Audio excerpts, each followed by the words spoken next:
Hello everyone, मैं पूजा यादव आज presented हूँ एक नई वीडियो के साथ, जिसमें हम पॉइंट सेट टोपोलॉजी को फर्दर डिस्कस करेंगे। लास्ट वीडियोस में हमने neighbourhood and then interior point के बारे में पढ़ा था। The one more important thing कि पॉइंट सेट टोपोलॉजी की सभी डेफिनेशंस एक दूसरे से इंटर रिलेटेड है। तो जब भी कोई नेक्स्ट वीडियो देखनी हो तो पहले उससे पिछले वाली वीडियोस ज़रूर देख लें। जैसे इंटीरियर पॉइंट को पढ़ने के लिए ज़रूरी था नेबरहुड को पढ़ना, उससे पहले इंटरवल्स को पढ़ना ज़रूरी था। तो ये सभी इंटर रिलेटेड हैं। अगर एक भी बीच में स्किप हो जाता है टॉपिक तो दूसरा समझना इजी नहीं रहता है। सो कोई भी टॉपिक देखने से पहले एक बार प्रीवियस सभी टॉपिक्स को ज़रूर देख लें। तो आज हम डिस्कस करेंगे next definition, that is about the exterior point. So, according to the definition of exterior points, let S be any subset of R. Similarly, her definition में हम यही लेते आए हैं कि रियल नंबर का कोई भी subset and alpha belongs to R, alpha कोई भी रियल नंबर है, then we say alpha is exterior point of S. जो अल्फा है एस का एक्सटीरियर पॉइंट होगा if and only if alpha is interior point of S complement। अगर alpha S के complement का इंटीरियर पॉइंट बन जाता है दैट मीन्स वो S का एक्सटीरियर पॉइंट बनेगा। That is alpha minus delta and alpha plus delta कि मैं अल्फा के अराउंड कोई नेबरहुड बनाती हूँ, एक इंटरवल बनाती हूँ, वो किस में कंटेंट होना चाहिए? S कॉम्प्लीमेंट में कंटेंट होना चाहिए। सेट थ्योरी में हमने कॉम्प्लीमेंट ऑफ अ सेट पढ़ा था। कॉम्प्लीमेंट ऑफ अ सेट क्या होता है कि यूनिवर्सल सेट में से हम जो सेट हम पढ़ रहे हैं जिसका कॉम्प्लीमेंट हमें निकालना है उस सेट के ही मेंबर्स को एक्सक्लूड कर दें। जो रेस्ट एलिमेंट्स बचते हैं यूनिवर्सल सेट में वो क्या होता है? Complement of the set. तो यही कह रहा है कि अगर S का एक्सटीरियर पॉइंट बनना है अल्फा को तो ज़रूरी है कि अल्फा S कॉम्प्लीमेंट का इंटीरियर पॉइंट बन जाए। तो alpha minus delta alpha plus delta contained होना चाहिए S कॉम्प्लीमेंट में। और वी कैन से कि जो हम अल्फ़ा माइनस डेल्टा या अल्फ़ा प्लस डेल्टा नेबरहुड बनाएंगे, इंटरवल बनाएंगे अल्फ़ा के अराउंड, उसका अगर इंटरसेक्शन करूँ S के साथ वो एम्प्टी आना चाहिए कि S में कोई भी मेंबर नहीं आना चाहिए। अल्फ़ा के अराउंड एक नेबरहुड ले तो उसका कोई भी मेंबर S के साथ इंटरसेक्ट ना करे या S में कुछ भी कॉमन ना आए उसके साथ। ओनली देन वी कैन से, जैसे अल्फ़ा कोई मैंने ये पॉइंट लिया है और S कोई भी सेट है ये, तो अगर अल्फ़ा के अराउंड में ये इंटरवल लेती हूँ तो इसका इंटरसेक्शन S के साथ क्या है? एम्प्टी। तो वी कैन से कि अल्फ़ा क्या है? एक एक्सटीरियर पॉइंट है। और ये देखो ये अगर S है तो ये बाकी हमारा क्या होगा? R minus S. यहाँ पर यूनिवर्सल सेट क्या होगा हमारा? R रियल नंबर्स का। तो R माइनस एस बाकी जितना भी सेट रियल नंबर्स बचते हैं वो S कॉम्प्लीमेंट होंगे।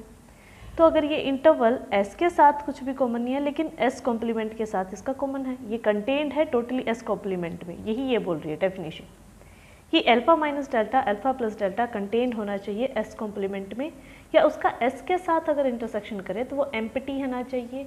अल्फा के अराउंड जो भी हम नेबरहुड लेते हैं वो S के किसी भी मेंबर के साथ इंटरसेक्ट ना करें। So we can then only we can say alpha is exterior point of S. I hope आपको अच्छे से definition समझ आ गई होगी। Now some points that should be noted as usual. If exterior of S किसको denote करता है? हमने S इंटीरियर डिनोट किया था। The set of all exterior points of S.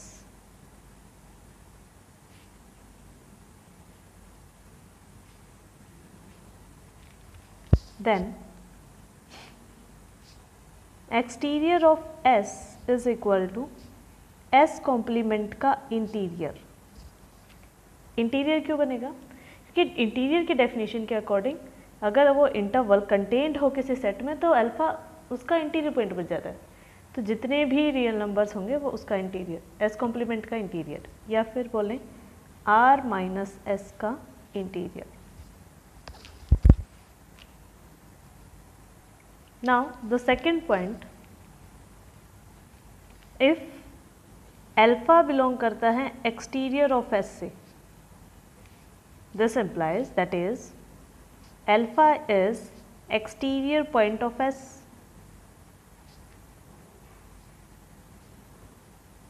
अगर अल्फा एस का इंटीरियर पॉइंट है, इसका मतलब अल्फा एक्सटीरियर पॉइंट है एस का, तो alpha is interior point of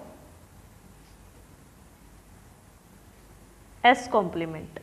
this implies alpha कहाँ बिलोंग करेगा, एस कॉम्प्लीमेंट से। हमने इंटीरियर पॉइंट में जब कुछ point most important point note किए थे, तो मैं बताया था कि only members can be the interior point.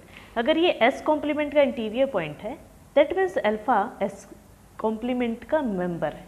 तो मैंने लिख दिया alpha belongs to S complement.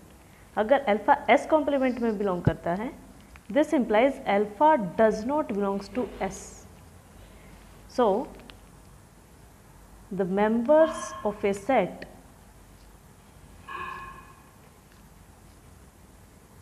cannot be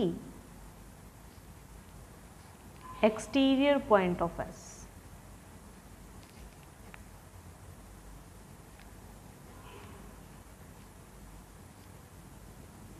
exterior point कब बन रहा है, जब वो अल्फा एस से बिलोंग नहीं करता। तो अगर किसी भी रियल नंबर को सेट का एक्सटीरियर पॉइंट बनना है, तो ज़रूरी है कि वो उसका मेंबर ना हो, क्योंकि मेंबर्स किसी भी सेट के एक्सटीरियर पॉइंट नहीं बन सकते। इस पॉइंट से हम ये कंक्लूड कर रहे हैं। अब कुछ एग्जांपल्स देख लेते हैं। ये था एक्सटीरियर पॉइंट्स के बारे में। अब कुछ एग्जांपल्स से समझ लेते हैं। जैसे सेट ऑफ नेचुरल नंबर्स है, फर्स्ट वन मैंने लिया सेट ऑफ एग्जाम्पल में, सेट ऑफ नेचुरल नंबर्स। इसके एक्सटीरियर पॉइंट क्या बनेंगे? फर्स्ट वन, तो इस पॉइंट के according the member of the set can not be exterior point. तो इस नेचुरल नंबर्स के जितने भी मेंबर्स हैं 1 2 3 4 5 6 एंड सो ऑन, ये तो एक्सटीरियर पॉइंट नहीं बनेंगे। अब हम नंबर लाइन पे डिनोट करके देख लेते हैं 1 2 3 4 5 एंड सो ऑन। तो अगर मैं 1 के अराउंड कोई भी इंटरवल लेती हूँ, इसका इंटरसेक्शन अगर मैं n के साथ करूं, 1 के अराउंड मैंने 1 minus delta and 1 plus delta, कुछ ये इंटरवल बनाया। अगर इंटरसेक्शन करूं नेचुरल नंबर्स के साथ, तो यहाँ पे हमारा इंटरसेक्शन क्या आएगा, सिंगल टर्म 1, क्योंकि 1 तो ज़रूर आएगा ना इस इंटरवल में, और वो नेचुरल नंबर से भी बिलोंग करता है। तो अगर मैं 1 के अराउंड कोई भी नेबरहुड लेती हूँ, कितना ही बड़ा कितना भी छोटा लूँ, तो उसका इंटरसेक्शन n के साथ क्या रहेगा, 1। तो मेंबर्स तो क्या बनेंगे हमारे, एक्सटीरियर पॉइंट नहीं बनेंगे।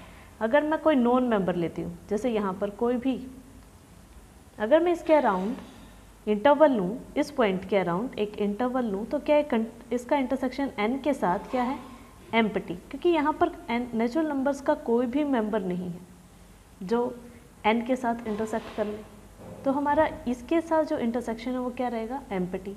तो ये तो एक्सटीरियर पॉइंट ऑफ n क्या हो जाएगा हमारा, r माइनस एन, कि रियल नंबर्स में से सभी नेचुरल नंबर्स निकाल दो, बाकी जितने भी रियल नंबर्स बनते हैं वो सभी एक्सटीरियर पॉइंट होंगे नेचुरल नंबर्स के, क्योंकि उनके अराउंड अगर कोई भी हम इंटरवल लेते हैं, उनका intersection set of natural numbers के साथ एम्प्टी रहता है। The exterior point of n is the r minus N. Similarly we can say exterior point of z is equal to r minus z। सभी interior points को निकाल दो real numbers में से, बाकी जितने भी रियल नंबर बचेंगे वो उसका एक्सटीरियर पॉइंट होंगे सेट ऑफ इंटीजर्स का। If you talk about the set of rational numbers, अगर मैं s को लेती हूँ set of rational numbers q, तो एक्सटीरियर ऑफ s क्या होगा,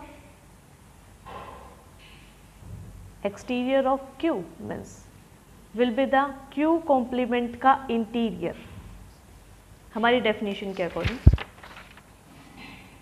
अगर किसी अल्फा एक्सटीरियर पॉइंट है s का, दैट मीन्स वो s कॉम्प्लीमेंट का इंटीरियर पॉइंट है। अगर अल्फा q का एक्सटीरियर है तो वो q कॉम्प्लीमेंट का इंटीरियर होगा। और हमने इंटीरियर पॉइंट की डेफिनेशन में पढ़ा था कि सेट ऑफ इरेशनल नंबर्स के पास कोई भी इंटीरियर पॉइंट नहीं होता है, क्योंकि वो किसी भी मेंबर या फिर नॉन मेंबर रियल नंबर का नेबरहुड नहीं बनता है। तो क्यू कॉम्प्लीमेंट का इंटीरियर क्या होता है, एम्प्टी सेट। दिस इम्प्लाइज जो एक्सटीरियर ऑफ क्यू होगा हमारा वो एक एम्प्टी सेट होगा। हम दूसरे तरीके से भी जान सकते हैं, अगर मैं रेशनल नंबर्स लेती हूँ कोई भी 1 2 3 4 0 और यहाँ पे हमारा -1 and so on. As we know between any two real numbers there are infinite many rational numbers. अगर मैं कोई भी रियल नंबर उठाती हूँ उसके अराउंड एक इंटरवल बनाऊँ तो इस इंटरवल का जो इंटरसेक्शन होगा Q के साथ वो हमेशा नॉन एम्प्टी रहेगा। माना इस इंटरवल के अंदर बहुत सारे इरेशनल्स भी हैं, अलजेब्राइक नंबर्स भी हैं और ट्रांसेंडेंटल नंबर्स भी, लेकिन रेशनल नंबर भी तो एग्जिस्ट करते हैं। And we know by the density property of real number कि between any two real numbers they are infinite rational number. तो किसी भी रियल नंबर के अराउंड मैं कोई भी इंटरवल लूँ, वेदर उसकी डिस्टेंस कितनी ही छोटी क्यों ना हो, हमारा उसका इंटरसेक्शन रेशनल नंबर्स के साथ हमेशा नॉन एम्प्टी रहेगा, कुछ ना कुछ कॉमन जरूर आएगा। लेकिन अगर एक्सटीरियर पॉइंट बनना है तो इंटरसेक्शन क्या आना चाहिए था, एम्प्टी। तो कोई भी रियल नंबर रेशनल नंबर का एक्सटीरियर पॉइंट नहीं बनेगा। तो exterior of set of rational number is empty. Similarly about the exterior of Q complement क्या रहेगा, Q complement that means irrational number. Q complement के कॉम्प्लीमेंट का इंटीरियर और किसी सेट के कॉम्प्लीमेंट का भी कॉम्प्लीमेंट करते हैं तो वो सेट खुद आता है। Q का इंटीरियर और Q का interior, set of rational number के पास भी कोई इंटीरियर पॉइंट नहीं होता है, तो ये भी क्या आएगा, एम्प्टी। और सिमिलरली इसी तरीके से अगर हम जाने कि अगर कोई भी रियल नंबर मैं उठाऊँ उसके अराउंड एक नेबरहुड बनाऊँ और अगर इरेशनल नंबर के सेट के साथ इंटरसेक्शन करते हैं तो वो एम्प्टी ही नहीं आएगा, क्योंकि between any two real number there are infinite irrational number. किन्हीं भी दो रियल नंबर के बीच हम infinite irrational number find out कर सकते हैं। तो इंटरवल कितना ही छोटा या कितना ही बड़ा क्यों ना ले ले किसी रियल नंबर के अराउंड, उसका intersection set of irrational numbers के साथ नॉन एम्प्टी ही रहेगा। और ये हमारे एक्सटीरियर पॉइंट की डेफिनेशन को फुलफिल नहीं करता है। तो हमारा exterior point of set of Q complement will also be empty set. So this was all about the exterior point, and these were the some examples about that. Now the next definition that will be frontier point. अब उसके बारे में पढ़ेंगे. So according to the definition of frontier point, let S be any subset of R and alpha कोई भी real number है, then alpha is said to be frontier point of S if it is neither the interior point nor exterior point of S. अगर कोई real number किसी set का ना तो interior point ही बनता है ना ही एक्सटीरियर पॉइंट बनता है. जैसे मैं इंटीरियर पॉइंट में पढ़ा था कि मेंबर्स क्या है वो ही इंटीरियर पॉइंट बन सकते हैं, ठीक है. एक्सटीरियर में पढ़ा था कि नॉन मेंबर्स ही एक्सटीरियर पॉइंट बन सकते हैं.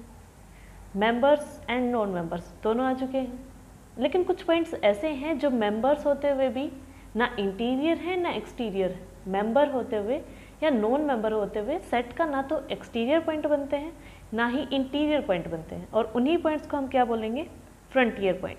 कि कोई भी रियल नंबर जो किसी सबसेट का ना तो इंटीरियर पॉइंट ही बन पाता है ना ही एक्सटीरियर पॉइंट बना है, तो ऐसे पॉइंट्स को, ऐसे रियल नंबर्स को हम उस सेट का फ्रंटियर पॉइंट बोलेंगे. That is we can say कि उस रियल नंबर के अराउंड अगर हम नेबरहुड लेते हैं तो उसका intersection with S is also non-empty, or we can say alpha minus delta and alpha plus delta intersection S complement is also non-empty. अगर S के साथ अगर it's empty.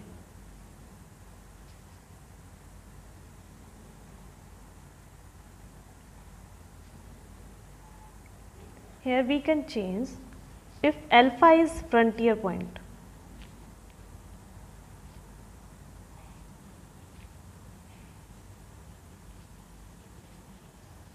Then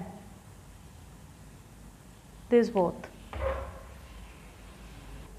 अगर अल्फा फ्रंटियर पॉइंट बनता है इसका, तो उसका S के साथ इंटरसेक्शन करेंगे या S कॉम्प्लीमेंट के साथ इंटरसेक्शन करेंगे तो क्या आना चाहिए, नॉन एम्प्टी.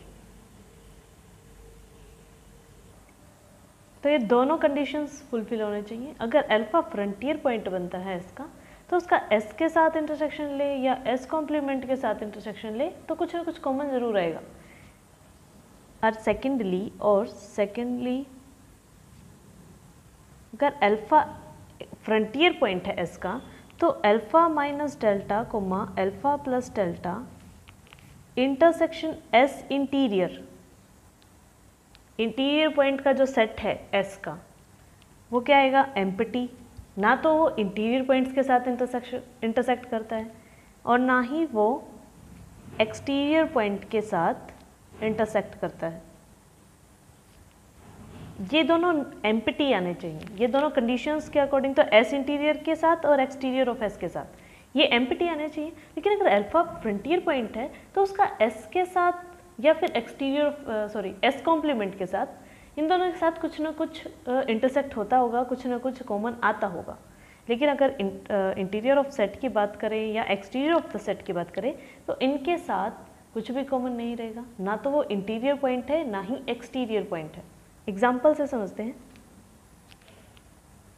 जैसे फ्रंटियर पॉइंट ऑफ एन निकालना चाहूँ मैं, सेट ऑफ नेचुरल नंबर्स। हमने बताया था कि एन का जो इंटीरियर है वो क्या है, empty set, and exterior of N है जो हमारा, वो है R minus N.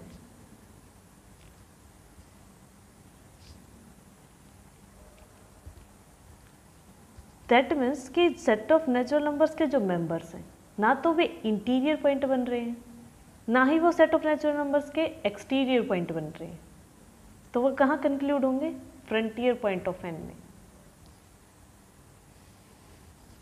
1 2 3 4 5 6 and so on. अगर 1 के अराउंड अगर मैं कोई इंटरवल लेती हूँ और उस इंटरवल को देखूँ आई, दैट इज इंटरवल आई, तो इंटीरियर पॉइंट की डेफिनेशन के अकॉर्डिंग ये जो इंटरवल है ये कंटेन्ड होना चाहिए एन में, लेकिन ये कंटेन्ड नहीं है क्योंकि इस इंटरवल में कोई भी, जितने भी रियल नंबर्स हैं वो सेट ऑफ नेचुरल नंबर्स में कंटेन्ड नहीं है। तो ये इंटरवल कंटेन्ड नहीं है सेट ऑफ नेचुरल नंबर्स में, तो 1 इंटीरियर पॉइंट नहीं है। सिमिलरली 2 भी इंटीरियर पॉइंट नहीं है, 3 भी इंटीरियर पॉइंट नहीं है, 4 भी नहीं है, 5 भी, 6 एंड सो। अगर एक्सटीरियर पॉइंट की बात करते हैं, अगर मैं 4 के अराउंड कोई भी इंटरवल लूँ, कोई भी नेबरहुड बनाऊँ, तो उसका इंटरसेक्शन n के साथ नॉन एम्प्टी आता है और एक्सटीरियर पॉइंट की डेफिनेशन के अकॉर्डिंग ये एम्प्टी आना चाहिए क्योंकि इस इंटरवल में एक 4 है जो नेचुरल नंबर से भी बिलोंग करता है। दैट मीन्स हमारा इंटरसेक्शन नॉन एम्प्टी है। अगर इसको एक्सटीरियर पॉइंट बनना था तो इसका इंटरसेक्शन क्या आना चाहिए था, एम्प्टी। दैट मीन्स 1 2 3 4 5 6 ना तो इंटीरियर पॉइंट बन रहे हैं ना ही एक्सटीरियर पॉइंट बन रहे हैं, तो इन्हीं पॉइंट्स को क्या बोलते हैं, फ्रंटियर पॉइंट। तो फ्रंटियर पॉइंट ऑफ एन क्या आएगा, सभी नेचुरल नंबर्स क्या आएंगे, फ्रंटियर पॉइंट बनेंगे क्योंकि वो सेट ऑफ नेचुरल नंबर्स का कोई भी मेंबर ना तो उसका इंटीरियर पॉइंट है ना ही उसका एक्सटीरियर पॉइंट है, तो वे पॉइंट क्या है, एन है। और जब यहाँ इस डेफिनेशन की बात करते हैं, alpha minus delta and alpha plus delta intersection S, यहाँ देखो अगर 1 के अराउंड मैंने इंटरवल लिया था, इसका इंटरसेक्शन नेचुरल नंबर के साथ करते हैं तो भी क्या आता है, सिंगलटन 1। और एक्सटीरियर ऑफ एस, ये एक्सटीरियर ऑफ एन, ये हमारे आर माइनस एन के साथ भी इसका इंटरसेक्शन क्या आ रहा है, नॉन एम्प्टी। तो ये डेफिनेशन है कि अल्फा अगर फ्रंटियर पॉइंट है एस का तो उसका इंटरसेक्शन एस या एस कॉम्प्लीमेंट के साथ तो एम्प्टी, नॉन एम्प्टी आएगा, लेकिन एस इंटीरियर के साथ या एक्सटीरियर ऑफ एस के साथ, उनके साथ एम्प्टी सेट रहेगा, ना तो वो इंटीरियर सेट बनेगा ना ही एक्सटीरियर सेट में आएगा। This was the definition of frontier point and this was the example. एक और एग्जाम्पल लेते हैं। Frontier point of closed interval a comma b. अगर मैं क्लोज्ड इंटरवल ए बी की बात करती हूँ तो हमें पता है कि closed interval a comma B का जो इंटीरियर पॉइंट होगा वो क्या होगा, open interval a comma B, क्योंकि हमने बात की थी कि जब हम क्लोज्ड इंटरवल ए बी लेते हैं और ए के अराउंड अगर मैं कोई इंटरवल लेती हूँ तो ये कंटेन्ड नहीं है, ये इंटरवल, ये नेबरहुड ए का कंटेन्ड नहीं है इस क्लोज्ड सेट में, तो ए इंटीरियर पॉइंट नहीं बनता था। सिमिलरली बी के अराउंड अगर मैं कोई नेबरहुड लेती हूँ तो ये नेबरहुड टोटली कंटेन्ड नहीं है इस सेट में, तो बी भी क्या है, इंटीरियर पॉइंट नहीं था। तो हमारा जो इंटीरियर पॉइंट का सेट बनता था क्लोज्ड इंटरवल ए बी का, वो open interval a comma B बनता था, क्योंकि ए और बी के बीच जितने भी रियल नंबर है वो तो इंटीरियर पॉइंट बन रहे हैं, लेकिन ए और बी ये दोनों इंटीरियर पॉइंट नहीं है। और अगर एक्सटीरियर पॉइंट की बात करें, ए एंड बी, तो डेफिनेशन के अकॉर्डिंग अगर ए के अराउंड मैं कोई भी नेबरहुड बनाऊं, उसका intersection closed interval a b के साथ एम्प्टी होना चाहिए। लेकिन ये जो मेंबर्स आते हैं ए के इस राइट साइड में, जितने भी मेंबर्स आएंगे वो इस क्लोज्ड इंटरवल में हैं, तो ये इंटरसेक्शन नॉन एम्प्टी रहेगा। सिमिलरली अगर बी के अराउंड मैं कितना छोटा ही कितना बड़ा नेबरहुड लूँ, तो बी के लेफ्ट हैंड साइड के जितने भी मेंबर्स होंगे वो इस क्लोज्ड इंटरवल में आते हैं। तो ये ना तो a and b interior point बने, ना ही एक्सटीरियर पॉइंट बने। और हमारी फ्रंटियर पॉइंट की डेफिनेशन यही कहती है कि जो रियल नंबर ना तो उस सेट के इंटीरियर पॉइंट्स हैं ना ही एक्सटीरियर पॉइंट हैं, तो उनको क्या बोल देंगे, फ्रंटियर पॉइंट। तो यहाँ हमारा singleton a and single b, a and b ये ना तो ये एंड पॉइंट्स ना तो इंटीरियर है ना एक्सटीरियर है, तो कहाँ जाएंगे, फ्रंटियर पॉइंट में। So this was all about the frontier point of S. आज हमने दो डेफिनेशन पढ़ी हैं, exterior point and the frontier point. I think आपको अच्छे से समझ आ गया होगा। If you have any doubt then you can write in the comment box. So thank you, like, share and subscribe the videos please.